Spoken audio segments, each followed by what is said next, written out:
இலங்கை மின்சார சபையின் சில தொழிற்சங்கங்களின் பிரதிநிதிகள் இன்று மல்வத்து மற்றும் அஸ்கிரிபீட மகாநாயக்க தேரர்களை சந்தித்தனர். இன்றைய நிலவரப்படி அரசாங்கத்திற்கு சார்பாக செயற்பட்டு சலுகைகளை எதிர்பார்க்கும் சில தொழிற்சங்கங்களின் அதிகாரிகளை அவர்கள் அழைத்து வருகின்றார்கள். அவர்கள் சில தொழிற்சங்கங்களை கொண்டு வந்து உள்ளக கலந்துரையாடல்களை நடத்துகின்றார்கள். ஆனால் அத்தகைய எந்த ஒரு கலந்துரையாடல் மூலமும் இலங்கை மின்சார சபை தொழிற்சங்க இயக்கத்தை உடைக்கவோ அல்லது ஒற்றுமையை அளிக்கவோ முடியாது என்று நாங்கள் அரசாங்கத்திற்கு கூறுகின்றோம். மின்சார சபையின் 22,000 ஊழியர்களையும் பிரதிநிதித்துவப்படுத்தும் தொழிற்சங்கங்கள் இன்னும் இந்த போராட்டத்தில் உள்ளன. இந்த போராட்டம் முடியும் வரை அந்த தொழிற்சங்கங்கள் இந்த போராட்டத்தை முன்னெடுக்கும். இருப்பினும் நந்தன உதயகுமார் உறுப்பினராக உள்ள தொழில்நுட்ப பொறியியலாளர்கள் சங்கத்தின் தலைவர் நேற்று இந்த கருத்தை வெளியிட்டார்.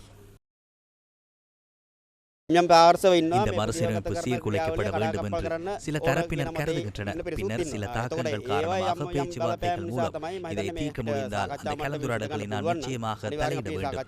நாம் இதில் ஈடுபட வேண்டும். இல்லை என்றால் தொழிற்சங்க நடவடிக்கையை மட்டும் மேற்கொள்வதன் மூலம் அவற்றுக்கான பதில்களை தேடுவது பொருத்தமானது அல்ல என்று நான் நினைக்கின்றேன்.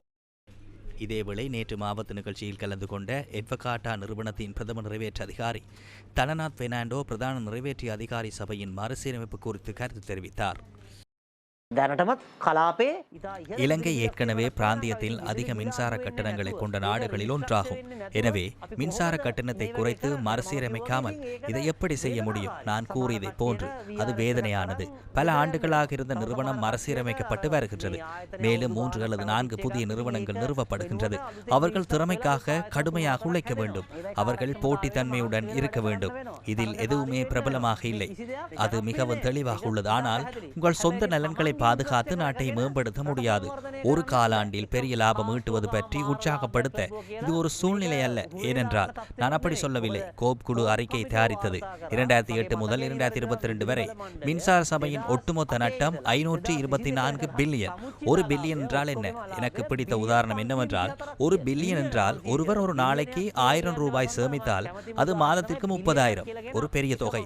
புத்தர் காலத்தில் இருந்து இன்று வரை அவர்கள் குவித்தாலும் அந்த நபர் 1 பில்லியனை சேர்க்க முடியாது. அந்த நபர் 1 பில்லியனை சேமிக்க இன்னும் 100 ஆண்டுகளாகும். அப்படி 500 பில்லியன் பற்றி பேசுகின்றோம். அதாவது நாட்டின் வரவு செலவு திட்டத்தில் இருந்து 1 ட்ரில்லியன். இது ஒரு பெரிய தொகை. நான் பல ஆண்டுகளை பற்றி பேசுகின்றேன். அந்த இழப்பை ஈடு செய்ய அவர்கள் பல இடங்களிலிருந்து கடன் வாங்குகின்றார்கள். அதற்கு அவர்கள் வட்டி செலுத்துகின்றார்கள். மின்சார சபை நஷ்டம் அடையும் போது பெட்ரோலிய கூட்டுத்தாபனத்திலிருந்து கடன் வாங்கினால் அந்த இழப்பு எல்லா இடங்களிலும் பரவுகின்றது. அவர்கள் அந்த கடனை அடைப்பதில்லை. மின்சார சபை ஏதோ ஒரு விளையாட்டை விளையாடுகின்றது. மேலும் அவர்கள் அந்த ஜெட் எரிபொருளை உலகில் வேறு எங்கும் கிடைக்காத விலையில் ஸ்ரீலங்கன் ஏர்லைன்ஸுக்கு விற்கின்றார்கள். எனவே ஸ்ரீலங்கன் ஏர்லைன்ஸுக்கும் இதற்கும் எந்த சம்பந்தமும் இல்லை.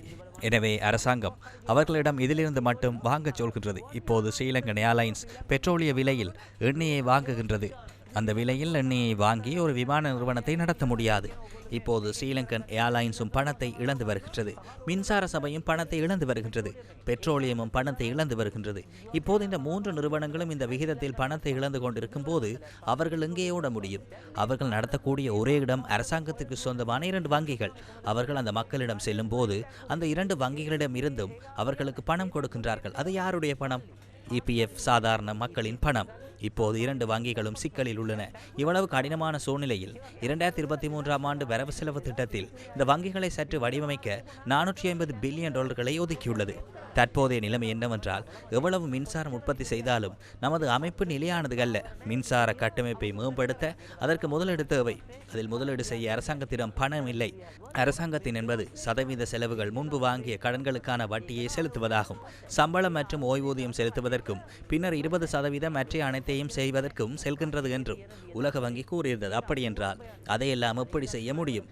கல்வி மற்றும் சுகாதாரத்திற்காக இதையெல்லாம் செய்வது கடினம். அப்படியானால் நாம் முதலீடு செய்ய வேண்டும். இந்த சூழ்நிலையில் இதை இனி ஒத்திவைக்க முடியாது.